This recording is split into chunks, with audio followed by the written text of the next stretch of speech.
हैदराबाद में real estate का शोबा शदीद बहरान के शिकार है। खासतौर पर A22 के ममनुआ फहरिस्त में बड़ी तादाद में जमीनों और जायदादों के नाम शामिल किए जाने के बाद हजारों मालिकान, खरीदार और रियल एस्टेट कारोबार से वाबस्ता अफराद परेशानी में मुब्तला हैं। हैदराबाद, रंगारेड्डी और मेडचल अजला में कभी रोजाना हजारों जायदादों की रजिस्ट्रेशन हुआ करती थी, लेकिन अब तीनों अजला को मिलाकर भी रोजाना 1000 रजिस्ट्रेशन का हिस्सा अबूर करना मुश्किल हो गया है। मुतासरीन का इल्जाम है कि बाज़ ऐसी जमीनें और प्लॉट्स भी ममनुआ फहरिस्त में शामिल कर दिए गए हैं जिन्हें माजी में मुतल्लका सरकारी इदारों ने फीस वसूल करके मंजूरी दी थी। कई अफराद का कहना है कि इन्होंने LRS के तहत फीस अदा करके अपने प्लॉट्स को बाकायदा करवाया, लेकिन अब इन्हीं जायदादों की रजिस्ट्रेशन रोक दी गई है। कई इलाकों में ULC जमीनों से मुताल्लिक एतराजात की वजह से रजिस्ट्रेशन रुक गई है। मुतासरा अफराद का कहना है कि जब तक कलेक्टर की जानिब से NOC जारी ना हो वो अपनी जायदाद फरोख्त नहीं कर सकते। लोग कई महीनों से रेवेन्यू दफातर और सब रजिस्ट्रार दफातर के चक्कर काट रहे हैं, लेकिन मसला हल नहीं हो रहा।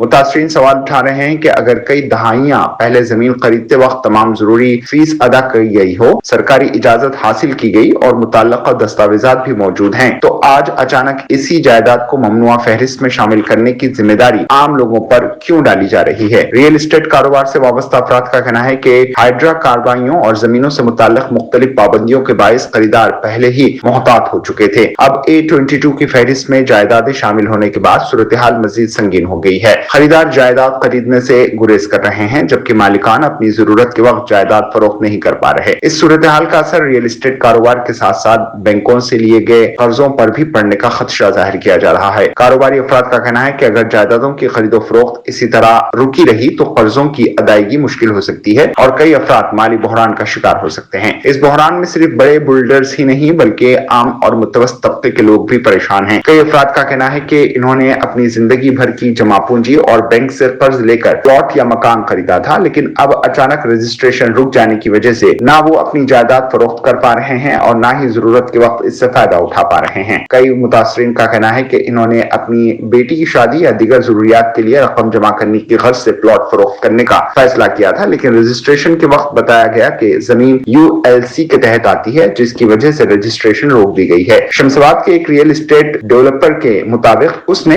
तमाम मुतल्लका इजाजतों के साथ एक मंसूबा तैयार किया था, लेकिन अब जमीन से मुताल्लिक एतराज की वजह से प्लॉट्स की रजिस्ट्रेशन नहीं हो रही। कारोबारी कर्जों की किस्तों और सूद बढ़ता जा रहा है, जबकि खरीदार अपनी रकम वापस मांग रहे हैं। हैदराबाद के अमीनपुर इलाके से ताल्लुक रखने वाले एक मुतासरा शख्स की कहानी भी सामने आई है। इस शख्स का कहना है कि उसने जिंदगी भर की जमा पूंजी से 20 लाख रुपए जमा किए और मजीद 40 लाख रुपए बैंक से कर्ज लेकर तकरीबन 60 लाख रुपए में 180 गज का मकान खरीदा। मुतासरा शख्स के मुताबिक मकान खरीदते वक्त सील डीड में वाज़ेह तौर पर दर्ज था कि जायदाद A22 की ममनुआ फहरिस्त में शामिल नहीं है, लेकिन अब जब वो मकान फरोख्त करना चाहता है तो इसे बताया जा रहा है कि यही जायदाद A22 फहरिस्त में शामिल है और रजिस्ट्रेशन नहीं हो सकती। मुतासरा शख्स का कहना है कि वो बैंक के कर्ज पर मुसलसल सूद अदा कर रहा है, रजिस्ट्रेशन के लिए स्टैंप ड्यूटी भी अदा कर चुका है, लेकिन अब खरीदार भी जायदाद लेने से पीछे हट रहा है। माहिरीन के मुताबिक हैदराबाद, रंगारेड्डी और मेडचल अजला तेलंगाना के रियल एस्टेट कारोबार में अहम मुकाम रखते हैं। इन इलाकों में जायदादों की खरीदो फरोख्त से हुकूमत को रजिस्ट्रेशन और दीगर फीस की सूरत में बड़ी आमदनी हासिल होती है। अब अगर रजिस्ट्रेशन का अमल तवील अरसे तक मुतासिर रहा तो इसका असर न सिर्फ रियल एस्टेट कारोबार बल्कि सरकारी आमदनी,